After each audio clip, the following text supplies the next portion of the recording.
Hey, Run Tribe Bike community. Welcome to the Fireside Chat on the Everyday Athlete Podcast Network. Today we have Claire Shorenstein with us, and Claire is a sports dietitian and the founder of Eat for Endurance. She's also a podcast host, a distance runner, and she can help you with customized fueling strategies, and we all need that. You've seen her article on our site about 5 easy ways to get carbs. There will be another article coming out in a few days about nutrition and traveling, and you don't want to miss those articles. Just click on the little search button, type in Claire's name, Claire, and they will pop up for you.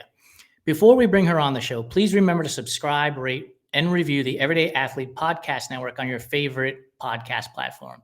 You can also leave a comment if you're using Spotify for your podcasts. There are 9 shows to choose from with various stories and hosts, and I'm sure you'll find one or all of them to your liking. So without any further delays, let's bring Claire onto the show and chat with her about nutrition, hydration, and everything in between as we make our way into the spring racing season. Hey, Claire, how are you? Hey, how's it going? I'm fantastic. Thank you so much for joining us and sharing your expertise with our audience. I really appreciate you doing that. Yeah, happy to be here. So before we get started, I alluded to this in the green room with you. I want to establish your credentials. Not because I don't think you know what you're talking about, but I want our audience to know what you're talking about. And this is not one of those influencer conversations that tells you to do everything on 2 drips of water and a squeeze of lemon. So you are a sports dietitian. How long have you been a sports dietitian, and what got you into that field? Yeah, so I've been practicing as a registered dietitian and sports dietitian for over 10 years now. I am a career changer. I got into this a little bit later in life. So at the ripe age of 30, I went back to grad school, got my basically a second bachelor's degree in science this time and a second master's degree in clinical nutrition and dove right into it. I also am a board certified sports dietitian. So it's a specialist degree, and that's that CSSD credential. So my credentials are MS, that's the Master's of Science, RD, registered dietitian, CSSD. I think it's, what does it stand for? Certified Specialist in Sports Dietetics. I want to say it's a mouthful. And essentially for that, you have to be a dietitian for at least 2 years. That's really that master's degree and the dietitian degree and all the schooling that goes with it. Excuse me. And you have to have a minimum documented of I think it's 2,000 hours of relevant work. So in the sports nutrition field. And if you're recertifying, because you have to take this big national exam and you recertify every 5 years, and then you have to have another documented, I think it's 1,500 hours. So it's like this big old thing to get this nice certification after your name. So those are just my credentials. And in terms of what got me into it, I am a longtime runner. I started running at the age of 15 in my high school cross country team. I was always more of a artsy type, more into school, and I have my first master's degree in oboe performance and was very dedicated to my academics. But a friend kind of convinced me to join the high school cross country team, and I really loved running ever since. But it wasn't until my late 20s when I was living in London, because I've lived all over the place. But I was living in London, and I kind of rediscovered running after some time off and caught the running bug, and ran my first half marathon. And then I was like, oh my gosh, I have to run my first marathon, and just went from there. So these days I'm more into kind of trail and ultra. I'm taking a little hiatus from ultra, kind of recovering from an injury, but love trail running. And kind of in this whole journey of after I graduated from college and grad school, deciding I didn't want to become a musician, I was kind of floating around, just working jobs to, pay the bills and that kind of thing. And realized when I loved running and distance running that, oh my gosh, you cannot wing this with nutrition. Like you really have to know what you're doing. I was feeling pretty crappy, feeling just not doing a great job with my fueling, and really started looking into it a little bit more and wanting to learn more about it. I'm also I come from a family of people, doctors and therapists and people who really enjoy helping people. So I think I've just always been drawn to the work of working one-on-one and with groups and just helping people. But I knew I didn't want to be in a clinical setting. And so sports nutrition really just called out to me as a place that I wanted to be. So I kind of found my way there after lots of additional schooling, and I guess originally from a selfish point of view, I just wanted to know how to fuel myself for my own distance runs, and now I've been working with tons of different types of athletes, mostly endurance, but really, I mean, everyone, every sport.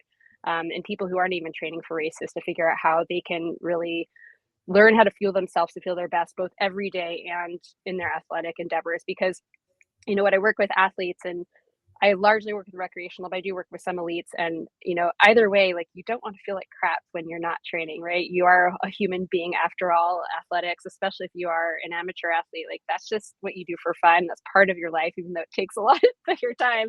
And so you really want to make sure that you're showing up at the rest of your life feeling good and being healthy and all that stuff.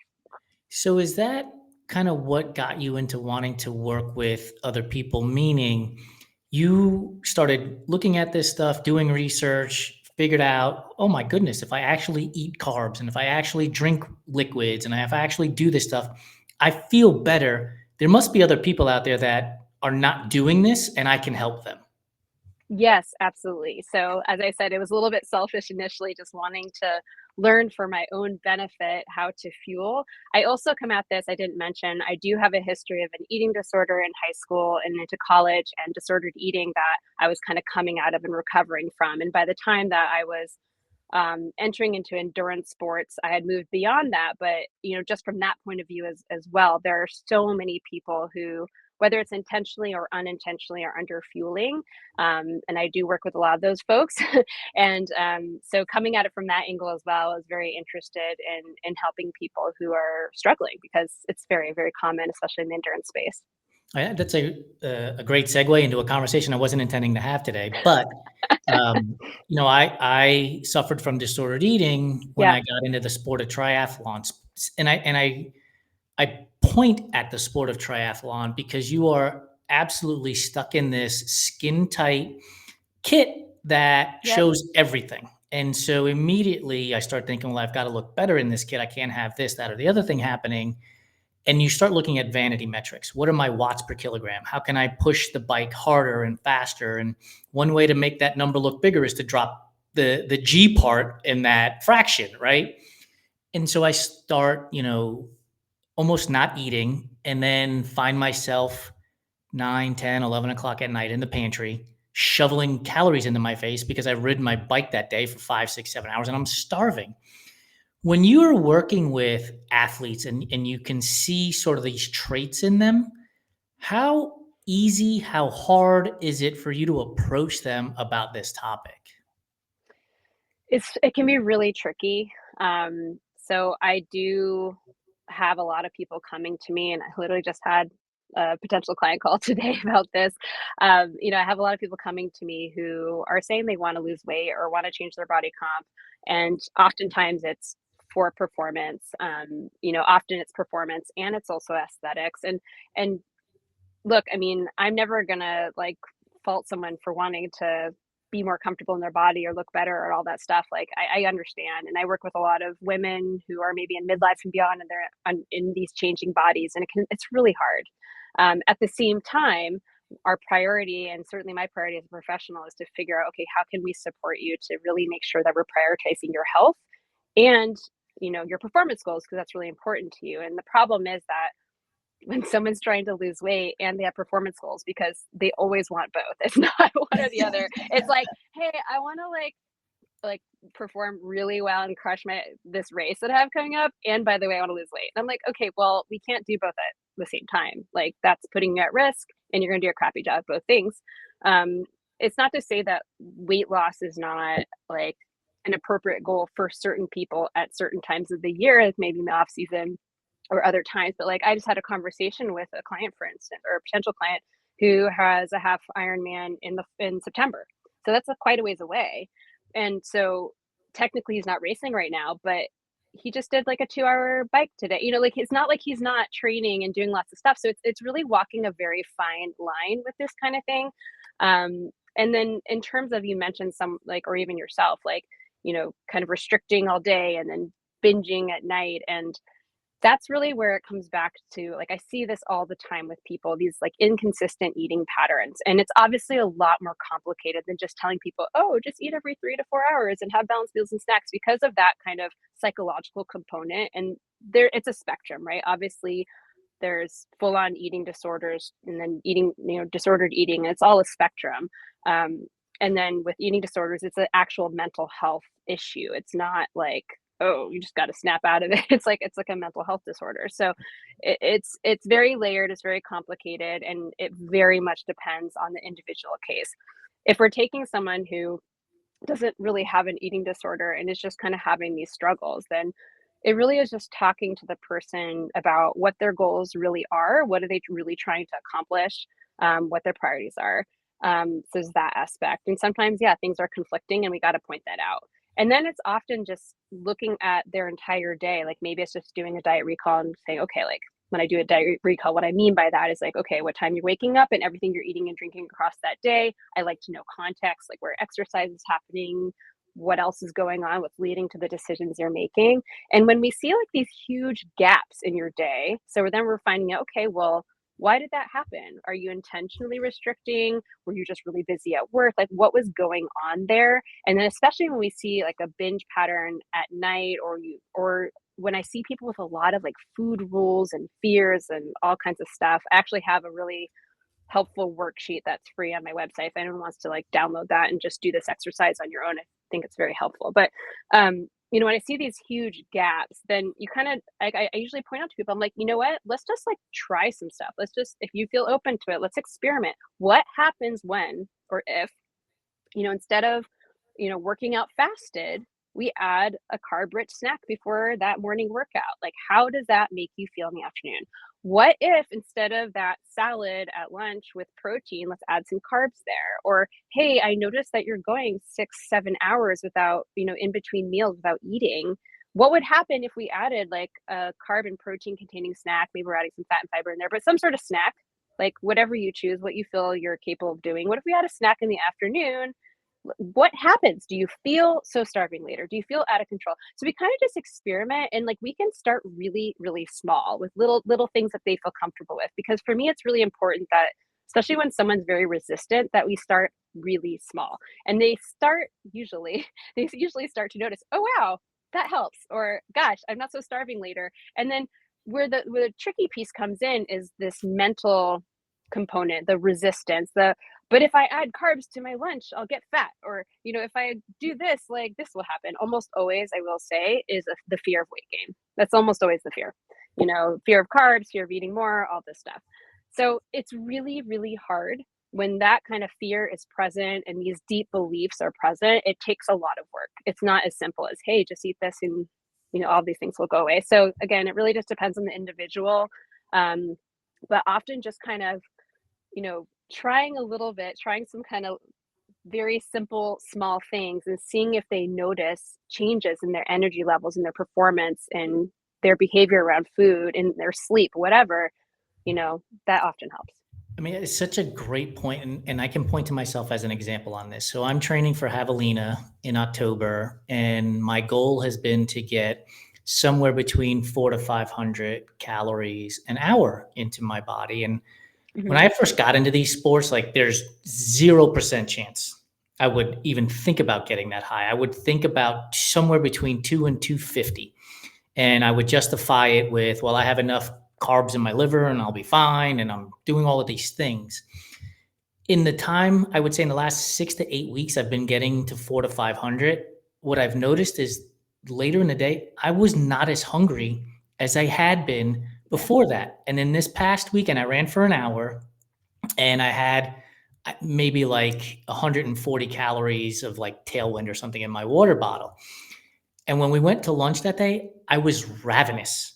And I looked at my wife and I'm like, well, duh, right? 400 to 500 calories has kept me fueled and satiated, that I wasn't trying to eat the table while I was sitting here having lunch. And I think people, to your point, probably should start to experiment and figure out working with a registered dietitian like yourself, so that they know that they're doing it properly. Because, and this is a long way to get to this question. When we open up any social media app today, there's bound to be somebody who is telling you, you don't need to drink water, you don't need to eat fuel, you should do everything on no carbs or all carbs or no protein or all, like, it's just a jumbled mess of information out there.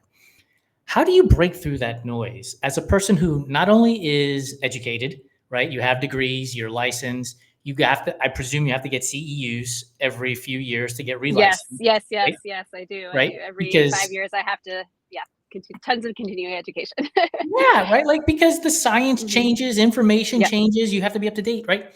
So how do you break through that noise to get people to say, I want to listen to Claire and what she says? Yeah, it's a good question, and it's really hard. It's very loud out there, and there's a lot of a lot of voices, some that are quite scary in the information that is provided. Yeah, I mean, I think, uh, obviously, I just encourage people to obviously, take their nutrition advice from actual nutrition experts. It certainly isn't to say that people who are not registered dietitians, trainers or health coaches or whatever never have anything helpful, correct, accurate, whatever to say. Of course they do. They're very knowledgeable people who are not registered dietitians. There are also lots of people out there who are doing harm, even including physicians and such. And because they have an MD, they think, they're not nutrition experts though, but because the MD credential, people might believe them. So, people have to just be really careful. Another dietitian said this to me when we were talking about nutrition for teenage athletes, and I thought it was a really great way of thinking about it. That social media, he was advising to his student athletes, use social media for entertainment, and not to say that you can't use it for information. I mean, here we are speaking, and people are watching on social media, so it's not to say that, but just like you have to be so careful about where you get your information, who you get it from, and just thinking about, does this make sense? It's just using your critical thinking skills. Like, does this actually make sense? And not to say that like you have to like not believe anyone at any point, but just because you see someone say something in a very confident way and throwing around scientific terms doesn't mean it's true. We see a lot of people shouting in grocery stores, or God knows, do just, all these like influencers like claiming that like oatmeal is going to kill you, or God knows what, right? I can't even keep up with all the BS out there. And they're throwing around like studies, like, I mean, I don't know, just because you just have to be so careful these days about where you get nutrition information. So, how to break through the noise? Honestly, I mean, I think at the end of the day, you have to ask yourself, does this even make sense and does this work? Like if someone's trying, if someone's telling you to go run your marathon on a ketogenic diet and intermittent fasting or whatever, you want to try that out? Go be my guest, try that out. See how that's going to work out for you. It's probably not going to work out well.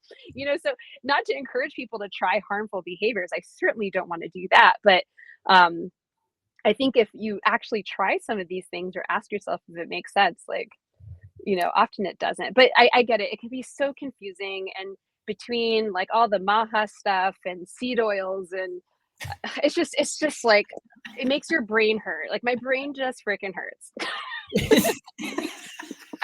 Like I Thank just can't. And like I mean, there has to be room for nuance in this stuff. Like Yes. if people are taking really extreme stances on things, that's such a huge red flag. Another dietitian who came on my show, we were talking about nutrition myths, and one of the things she said was follow the money. And I'm like, yeah, what are they selling? What are they Yeah. selling?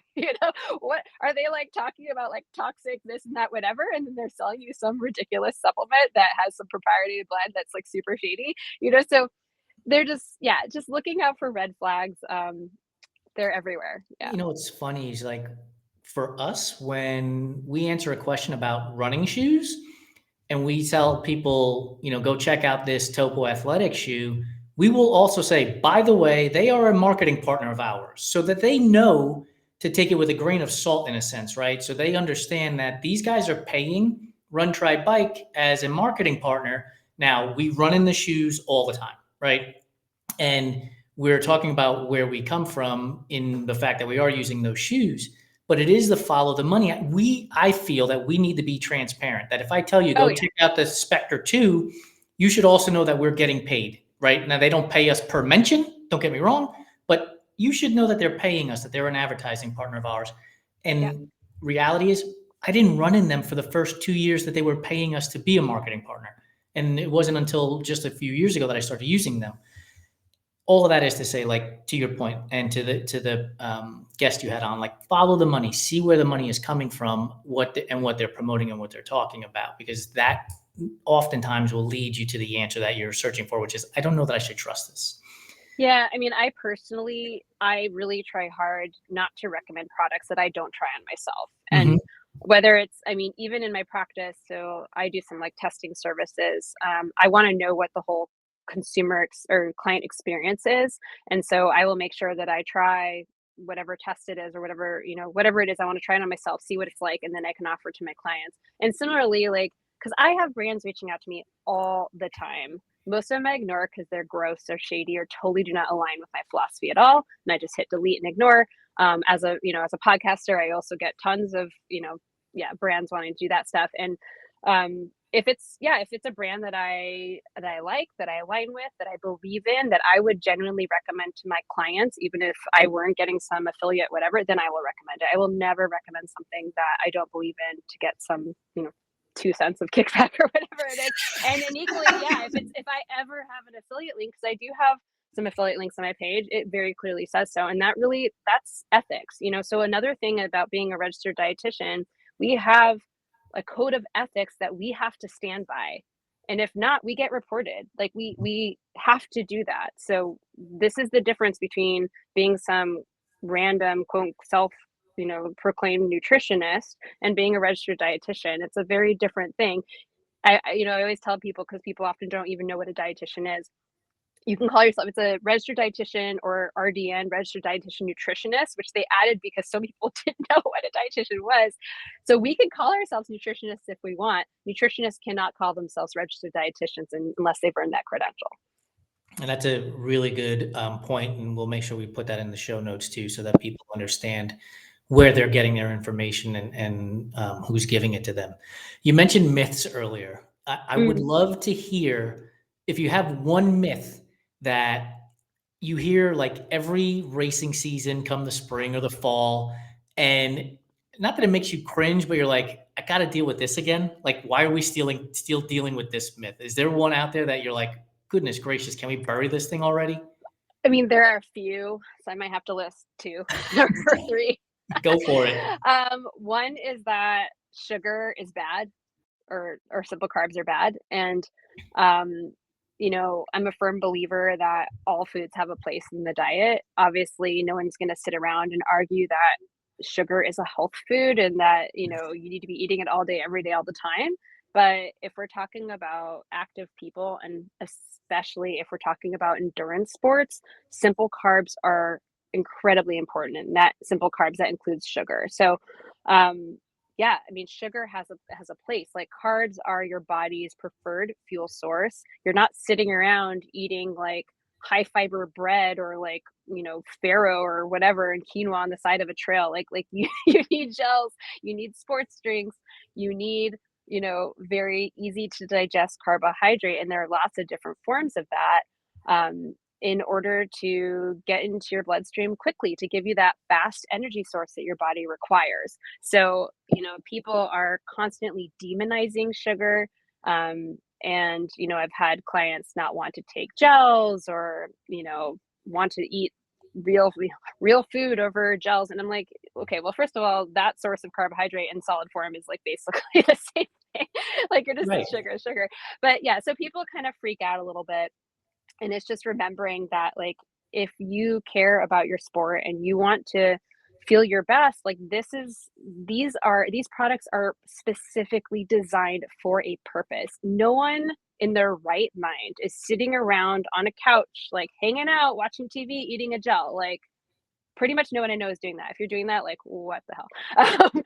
This isn't something like, it's not like an enjoyable, fun food. Like, again, it has a purpose. They're also really expensive. So yeah, sugar is just something that is part of an athlete's diet. And whether it's actual sugar in the form of a gel or sport drink or chews or whatever, or whether we're talking about like white bread or a plain bagel or regular pasta, white rice, dairy, milk is a simple sugar as well. There are lots of different, like maple syrup, honey, like those are all simple carbs. Those are things that are really helpful, and endurance athletes have higher carbohydrate needs. So the more exercise you're doing, the higher your carbohydrate needs are. And, at a certain point, it can be hard to get that much food into your body. So if you're constantly choosing really high fiber sources of carbohydrate, like there's only so many like beans and whole grains you can eat. We have to supplement or include, some of these more simple carb sources. So yeah, that's one I'd say that I constantly have a discussion around. The other one is that you have to lose weight to be faster. Fed is faster, and I'm not arguing that weight is not at all a factor. It is, but there are so many factors that influence performance, and yet weight is the one that gets the most airtime. So people are so tunnel vision when it comes to weight. And then what about like, hey, are you eating enough? Are you including carbohydrates? Is your performance nutrition dialed in? Are you sleeping well? Is your stress at least somewhat managed? I mean, that one always kind of, I say stress management, I'm like the most stressed out person ever. So, I mean, I just have to I'm a realist. So I know everyone's just doing their best in their lives. So I just want to put a little asterisk on the stress one and be like, I feel you. We are all stressed and trying our best. So there's that. But again, if everyone put as much focus on all these other things, I mean, there's this huge list of things. I just mentioned a few. If they put focus on all these other areas and didn't just focus on weight, I mean, gosh, what a difference that would make. So when I get someone, circling back to one of your earlier questions about restriction and eating a lot later, I mean, when I get people who are really caught up on weight, I mean, what am I doing with them? The way I start my work with clients is the same for everybody. I'm assessing your nutrition status, what's going on, what I call your life landscape. So what are all the different things in your life that are affecting your fueling decisions? And we're looking at all those gaps. We're identifying just how can you be a better fueled person? How can we support your overall health better, so that you feel better in workouts, so that you recover better, so that you're not getting sick all the time, so you sleep better. All of these things impact performance. So I'd say that's the other really big one.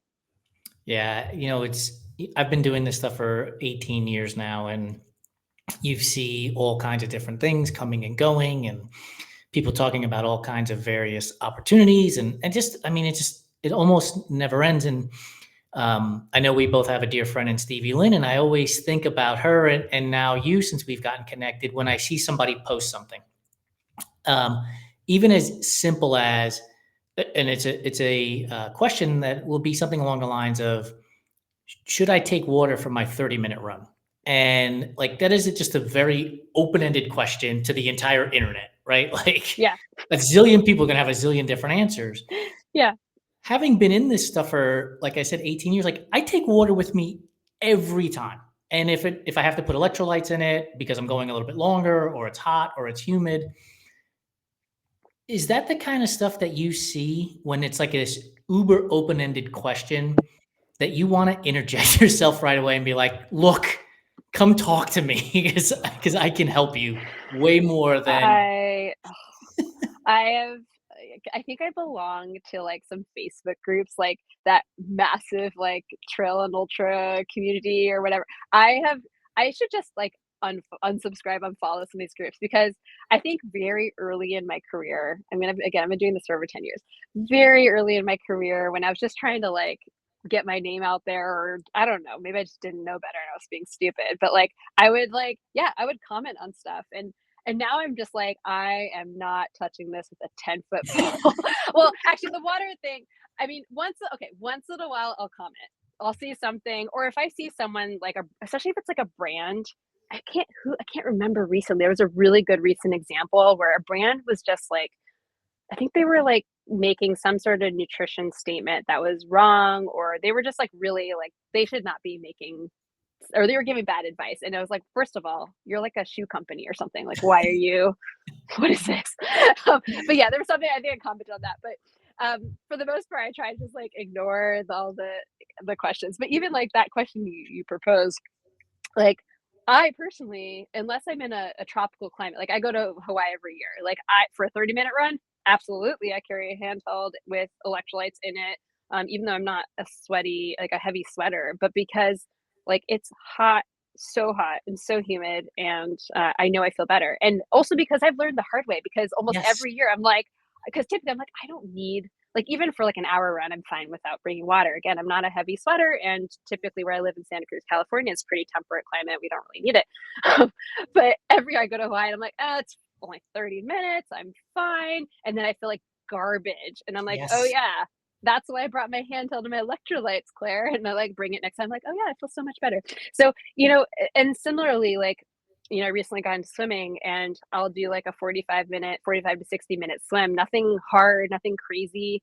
And I'm in the water, and like, I don't even know what I'm sweating, but like, I, I know now that when I put like a scoop of something, scratch tailwind, whatever, some sort of carb electrolyte mixture in my bottle, and I sip on it, I feel better.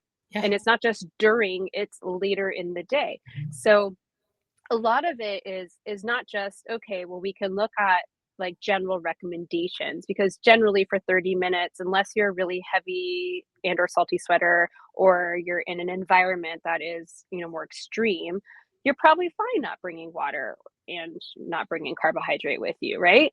But then we have to like take a step back and be like, okay, well, what's the context? Are you doing double workouts today? Are you in the midst of peak training? Are you like, have you just experimented and just, you feel better? Did you not have a chance to eat before your workout, and this is how you're getting calories in? So it's really, again, it's all nuance. There's so Yes. much nuance. We live in the gray area. Extremes are not where we're at. So we always want to ask lots of questions, stay curious, experiment with whatever to see what works best. And yeah, there are no black and white answers, or, oh, the answer to this is always no, don't bring water, don't bring it's like, it depends, and we have to individualize it. Those are always the answers dietitians give, and it's like really annoying, but it's true. Yeah, but that's the reality. Like again, like I said, Yeah. I've been doing this stuff for so long. I know A, I'm a heavy sweater. B, I'm a salty sweater. So I have to do these things Yeah. because I don't want to feel like garbage all day Yeah. long. I've been dehydrated. It's not fun. It absolutely sucks, and I don't want to do that. And I've also done the sweat testing, and I do it every year so that I know how much to take in. And because I'm a heavy sweater, like I'm consuming 32 to 36 ounces of liquid every hour. Um, and I have to for myself, right? I know that I have to. And that's why, like, I don't mean to chuckle when I see those open-ended questions, but I think to myself, like, if you or Stevie Lynn saw this, it would be like a bullet point of 17 different questions that they would need to answer, right? Yeah. Yeah. But a lot of people just don't know, and that's fine.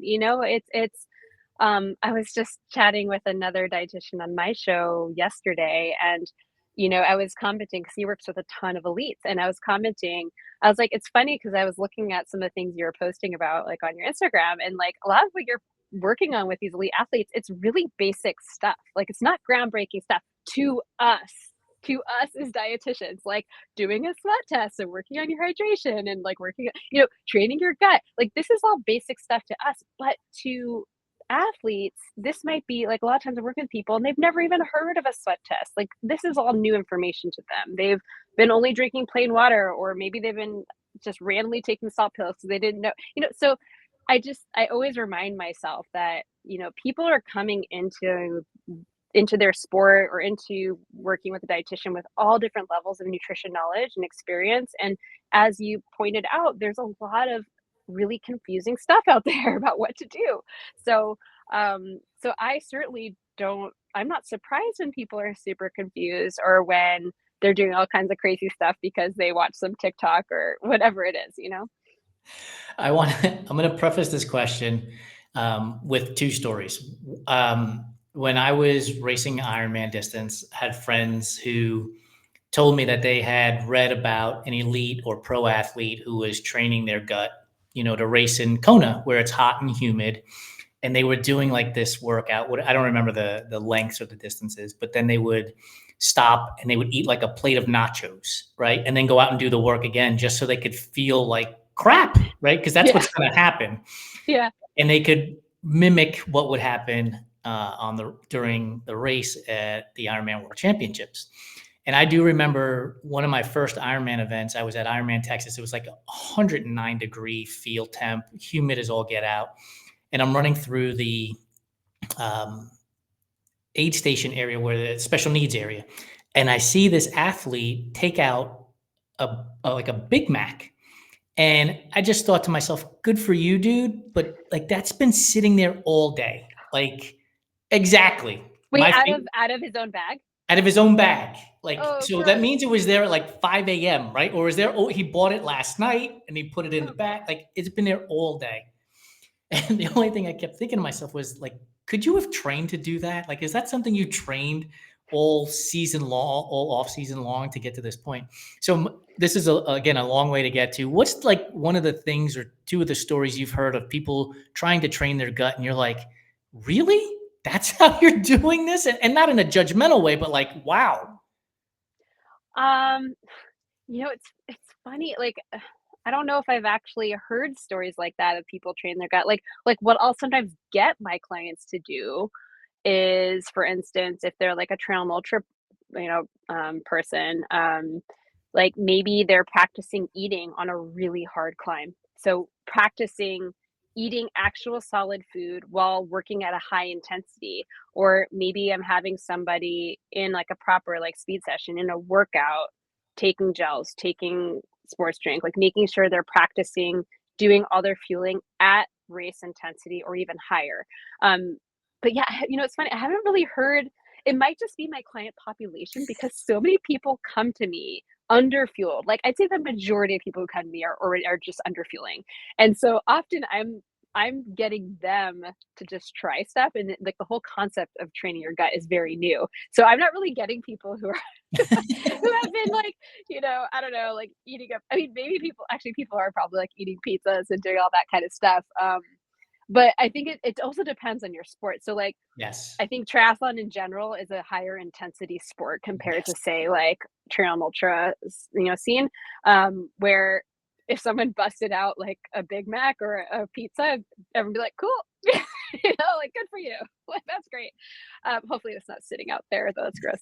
Um, but yeah, so that's, I feel like it's a little more common. And then once you get into like the 200 distances and anything goes, right? Yeah. So yeah, I haven't heard any crazy stories. Unfortunately, that would be fun if I had some to share. But there are definitely lots of different ways of training your gut, and you don't have to do those things. You can certainly start Correct. small, because just to be clear, if someone's listening to this and like, wait, I don't eat anything during or before runs. So like really like training your gut then in that case, like let's say you run fasted or bike fasted or whatever you're doing. It's just like, hey, can you eat something or drink something before your workout? So maybe you're having a half banana, maybe you're having some sports drink or a gel. Like, can you get something into your body if you are used to doing nothing? And then same with if you're used to doing zero gels and zero whatever during a longer session, if it's like say over an hour, put one gel in there or start with one serving of a sports drink and sip it. So it's training your gut is really just like, hey, let's just start with where you're at and let's get your stomach adjusted to starting to take on calories and fluids and all that. You need to come hang out in our circles so that you can get some of these stories. Like Yeah. one of the things that I tell people about, because I raced the inaugural Cocodona, and they were Hmm. like, "What did you eat?" And I'm like, "I ate basically everything. Like if it wasn't nailed down, I was eating it because you're racing for Hmm. 110. For me, it was 110 hours or so. Mm. But I remember getting into Prescott, Arizona, and my crew chief asking me at the aid station prior, like, "What do you want?" And I was like, "I want two Impossible Whoppers and as many Klondike bars as you can possibly bring." Right? Like that's what my body was craving in that Yeah. moment. And when we got into Prescott, I absolutely sat in the van and ate my two Impossible Whoppers and had one or two of those Klondike bars, and it was phenomenal. Like it was just so glorious to have in that moment. And so I do think the sport dictates the things that you can do, because there's no Yeah. way I would have considered doing anything like that when I was racing. First of all, where would you put it when you were racing an Ironman, right? You can't put it in your jersey pocket. Yeah. Um, so I Yeah. do And then when think, you're, yeah.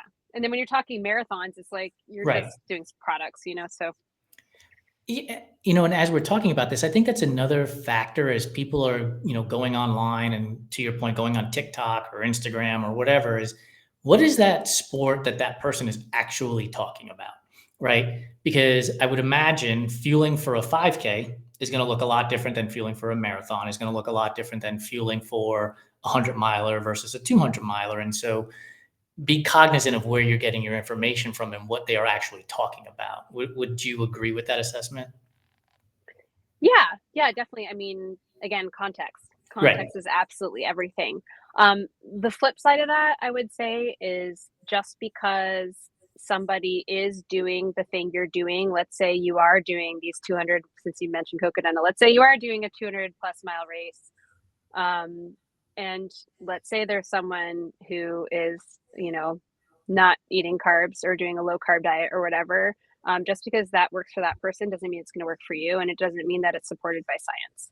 So, hey, if that's working for some people, great, good for them. I'm glad that's working for them and that they're having success with it, because there are some people who have really great success on, not on diets that are not really mainstream or supported by science. Um, cool, but don't preach it to the masses. You know what I mean? Because you're kind of the exception, not the rule. Right. And at least as of now, we don't have the science to back some of these things up. So, so I think it's just, you know, look, at the end of the day, your body is your own. You can do whatever you want with it. I'm not here to tell you like I can make suggestions, of course, and I can advise on what is most likely going to be successful for most people. But at the end of the day, like, you're in charge of your own health. You can do or can't do whatever the hell you want. So if you want to try some low carb diet or intermittent fasting or whatever it is you want to do, like, that's your prerogative. But if we look to the evidence and we look to most nutrition experts, and what they suggest is is recommended, that's really probably where you should start. And if you have problems, it's not necessarily the carbs or the sugar. It might be that you're dehydrated. It might be that there's like other issues going on. It might be that you're underfueling. So, I think frequently people are struggling because, especially in endurance sports, with GI issues. But the reality is that GI issues can be caused by so many different things, and people are very quick to like just blame something. So I think you have to be a little bit, you have to do a little bit more investigative work, or try to explore what potential issues are, and not just be like, it's gluten or it's carbs or it's sugar or whatever. So yeah, it's probably really complicated, and it might be that you're underfueling, actually, because that also leads to GI issues. Do you, when you work with clients, and we're getting short on time here, but when you work with clients, do you use like a food journal type of thing with them so that they can track what's the food intake, but then also maybe adding in the thing that caused stress, right? My boss was angry, or I didn't sleep well the night before, because again, your body doesn't compartmentalize these things, right? It Yes. doesn't know that. Stress is stress. Right. It doesn't understand, right? Correct. So is that how you work with your clients as well, with like a food journal, and so that you can get a better understanding so you can help them more? Mhm. Yeah, so with food tracking, that should never be a long-term thing. So whenever I have people do a food journal, for me, it's temporary. So maybe I'm initially having them to do like 3 or 4 days, something like that. And yeah, I use a tool where they can input, what they ate and log all that. I can turn off the numbers for them, so I only see numbers and they don't. And then they're giving me context. Like, I like to see what the time of day. I like to see where exercise is. And then, yeah, they can include any notes like, oh my gosh, I didn't have lunch because I had meetings and blah blah blah, whatever. So it's really helpful for me to understand what the challenges are for each person, because then I can be like, okay, cool. So when this happens, this is how we can prepare. Or, hey, can you bring this drink instead that has more nutrition in it, so that you can sip if you're on video and you can't eat, or whatever it may be. So yeah, I definitely do that with people. And if people, because I work with people usually for 2 or 3 months, typically 3 months. And so then maybe like week to week, we might spot check things again. Or maybe I'm just having someone, hey, can you just log 1 or 2 days a week?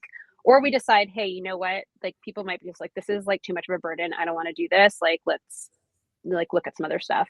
There are some, yeah, so I use a platform called Practice Better to see clients. I don't love the food journal, and their chronometer is a really good one that people really like, and that one's a lot better. It's just not integrated in my system, but I think I'm gonna switch over to it. But if people want to get started with something, that tends to be a really good one. And I would just say, like, yeah, spot check. Just see what your baseline is, like log, a few days. I did this for myself recently, and it can be really eye-opening of, you think you're getting XYZ in and it turns out you're not. Or maybe you thought you weren't doing a good job with your protein. You're doing just fine, but your carbs suck. Or maybe you find out that your micronutrients are really inadequate in certain places. So it's helpful. And then from just I think the main thing, like, just a big issue I see with people is just a lack of consistency with their eating. I mean, adequacy as well, but like, again, I already mentioned this a couple times, but looking for those gaps. So if you log a few days, are you eating every 3 to 4 hours? Like, what are your hunger and fullness patterns like? Not to say that as athletes, we always want to live by those. We don't, because there are most definitely times where we have to eat, even though we're not hungry, in order to meet our needs. And that could be because we just finished a hard or long workout and appetite suppressed. It could be because we're just really distracted and like just zoned into our work, and you have to be like, oh wow, it's time to eat. I need to meet my total energy needs for the day, and I won't unless I eat now. It could be because you have a meeting scheduled at the time you normally would eat, and this is your opportunity to eat, and you're not really hungry, but you have to eat now, so you're not starving later. So there are lots of reasons we eat, and it's like, yes, you want to be intuitive, and you also want to be like smart about how you feel too. I mean, those are such great examples because one single person might have all of those things happen to them, Yes. right? Like over the course of a week or two, like you might have all of those scenarios unfold. And it's really important to understand. As you were talking, I'm thinking to myself when I'm training, right? Like I use RPE to determine how hard I'm going when it comes to training, and becomes intuitive. Like I'm running hard, I'm running easy, or whatever it might be. And I started to think about, like, I wonder if like the journaling component of it all, and to your point, limited 3 to 4 days, you start to recognize how you feel and when you're feeling certain ways, so then you can make adjustments because you're dialed in. Yeah, I mean, I'm definitely looking for patterns. People sometimes get stressed out about one meal or one day, and I always like to remind people, or even like a weekend or even a week, and I always like to remind them, like, you need to take a step back and just like look at your overall eating pattern, and also paying attention to, like, again, making that connection between when I eat this food, this is how I feel, and it could be good, bad, or neutral. So maybe you eat a certain food and it just doesn't make you feel great. Or maybe it's like, hey, I eat, 2 slices of pizza. It's delicious. I love it. When I eat 5 slices of pizza, I don't feel good. It's like, so it's also like, is it the pizza or did you just eat too much? So it's, or that one thing, like maybe we need to like have a couple slices balanced with something else. So, and I'm just using an example. It's nothing wrong with pizza, but, Right. um, so yeah, so I think it's just kind of playing around with stuff, looking for patterns, noticing any symptoms you have or other issues that you have, and trying to make connections. And sometimes, like, it's hard, and especially if you have GI issues and you're not sure if it's like a food intolerance, or something else is going on. A lot of people start to just eliminate things, and then suddenly you're like, I don't know what to eat anymore, and I'm scared to eat. Like, I get people like that all the time, and it's like, half the time, these people who have been eliminating stuff, it turns out they were chronically underfueled. As a result, their GI was a mess, and we just had to get them to eat more, and then their GI stuff improved. So sometimes you need to check, like, is it what you're eating or is it what you're not eating? So yeah.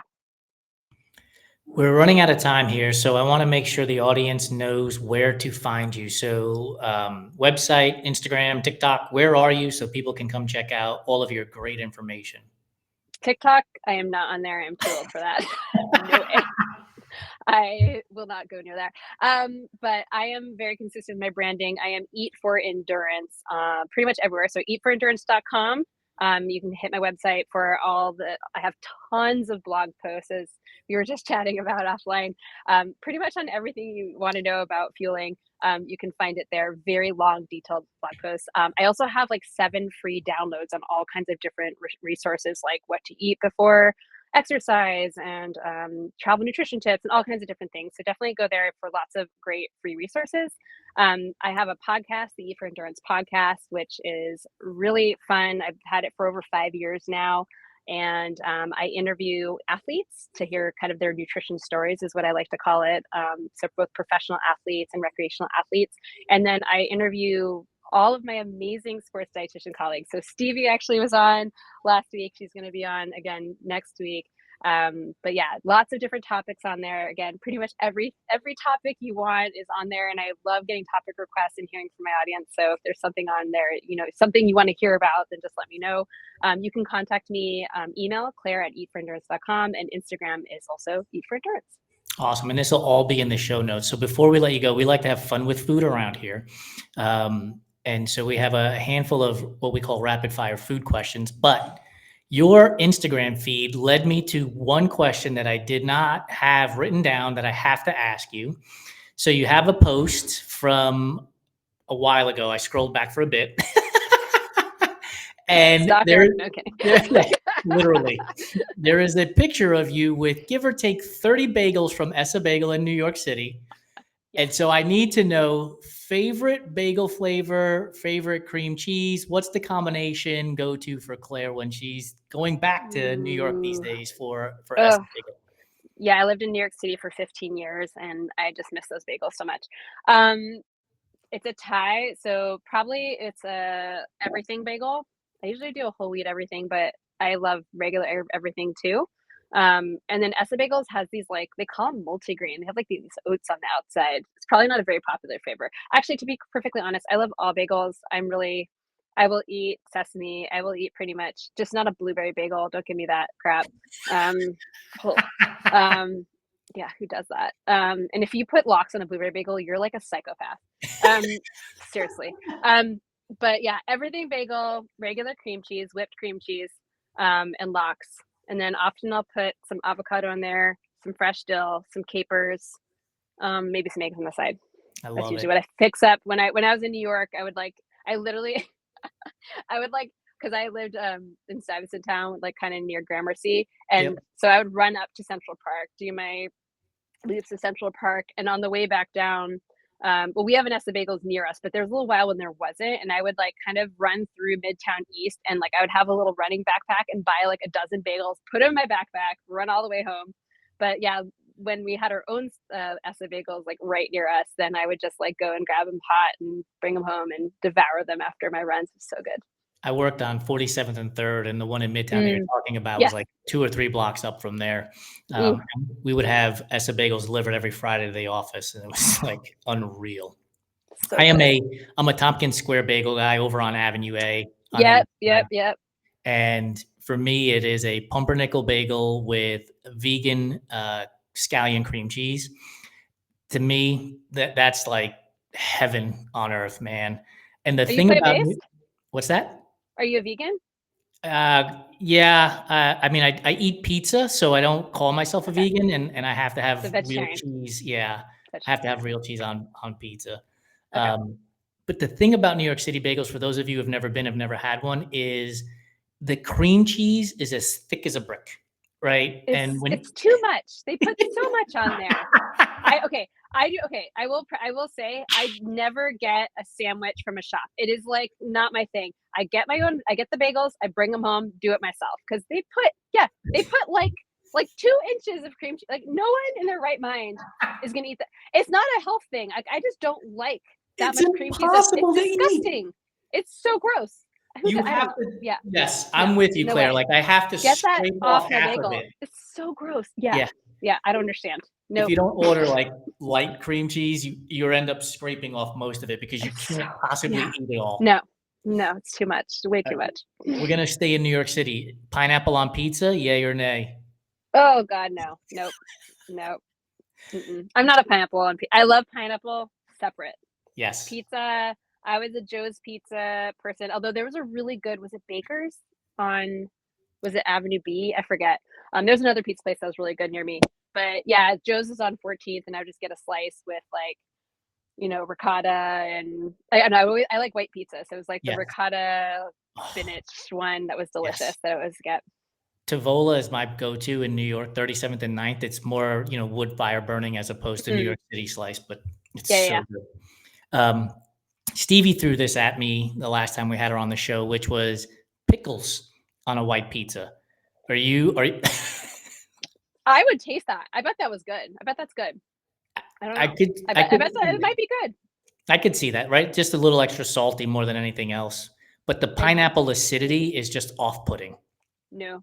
Well, I also don't like ham really, so, like, usually it's, like, ham and pineapple together. I don't know. Yeah. No.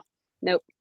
That's the thing I always tell people who are like, "I love pineapple on pizza." I'm like, "So is it with ham or pepperoni or something else?" And they're like, "Yeah." And I'm like, "So you don't actually like pineapple on pizza. You actually like that whole combination, which you could get elsewhere. It doesn't have to be on pizza." And to be clear, I like prosciutto, but not like ham. So, Yeah. like, for instance, like a delicious not a sliced pizza, but like a whole pie might be like I love the like an egg on the pizza and it has like the arugula and the prosciutto and the yummy cheeses and stuff like that. Delish. By the way, thank you so much for calling it a pie. Most of the people we have on here don't call it a pie, and they're like, "What is that you're talking about?" And I always refer to it as a pizza joint because that's how I grew up, right? I'm gonna go to the pizza Yeah. joint. Like nobody Yeah, calls it yeah, a restaurant. It's no pizza yeah. restaurant. Yeah. It's Sal who's been there for 35 years, you know? Yeah. I mean, also like so I went undergrad in my first grad degree at Yale and like they have some amazing pizza there. So they have like was it Pepe's? I don't even remember the names, but Sal and Pepe's. I don't know. They have some really amazing pizza there. So I grew up with a lot of really awesome pizza around. Once I escaped California, that is. Now I'm back in California. Actually, we have some okay pizza. It's very like bougie pizza, you know, but it's there are no like slight. Well, actually, I take it back. I feel like I've been gone too long. I just need to get back to New York and taste the pizza. The bagels I know for a fact are terrible here, but the pizza now I've been here too long and I'm like, this is okay. And I'm like, is it? I don't know. We have a local joint around here that I've gone to, and it's okay, right? 6, 7 out of 10. Mhm. And I asked the guy, I'm like, "This is actually half decent pizza, New York pizza for California. Where are you from?" Fully expecting him to say something like Jersey or Brooklyn. He goes, "Oh, I'm from Utah." I'm like, "Okay, well, 6 out of Yeah, 10. I get it." yeah, yeah. All right, a couple more questions for you. Oatmeal raisin cookie or chocolate chip cookie? Oh, I don't discriminate. I love them both. I will say because I prefer chocolate over I like oatmeal, but chocolate over raisin. So I'd probably be like oatmeal chocolate chip, but in this case, I'll say chocolate chip. Favorite flavor of ice cream is? Cookies and cream. Favorite candy bar is? I'm not a candy bar person. I don't know. Um, That's okay. yeah, Here no, not a candy bar person. I'm definitely an ice cream person though. I love ice cream. Awesome. So this is a great question for you then. Oreos are a great cookie sandwich. Oreos are great in ice cream. Oreos are great as a cereal. Is there another product that you can think of that would be great as all three of those things? Hmm. Wait, what was it?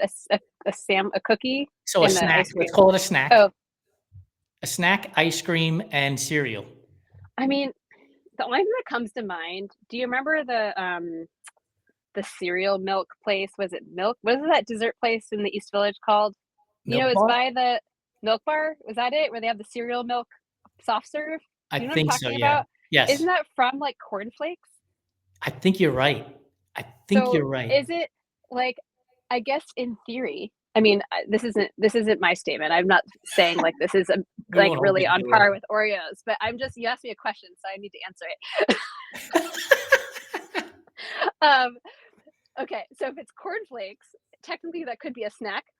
Technically, it's a cereal, and it also could be related to an ice cream. So There you boom, go. nailed it. Yeah. Last one for you. A tray of brownies has come out. It's sitting on the counter. It's gotten cool enough that you can actually get your hands on it now. Are you a corner person, an edge person, or the middle for all of the ooey gooey? Middle. Without hesitation, too. I love it. Yeah, I don't like the corners of things. I don't know. Nah, nope. So Sicilian I pizzas was are out. well, no, well, no, no, no, no. Well, pizza's different, but I don't know. The edge of a brownie, it's like no, I like the gooey stuff. Also, like I was that person, like growing up. I'm Jewish, and like with challah, like I was as a kid, I was so bad. I would be at temple, and it would be like the whole congregation. There'd be challah, and everybody taking challah. I would literally reach my entire little 5-year-old fist in the inside of the challah and hollow it out and take the inside. I would get in such big trouble. But yeah, Oh, I would do that and steal the Manischewitz wine, apparently. that the interior of challah bread is so good. It's It's so so good. soft. It's so I know. tasty. Yeah. It's like Yep. the perfect French bread, like It's so period, end good. of story. It's so It's so good. good. So yeah, I'm a middle person. I love it. Claire, thank you so much for joining us on this fireside chat. We really appreciate your time.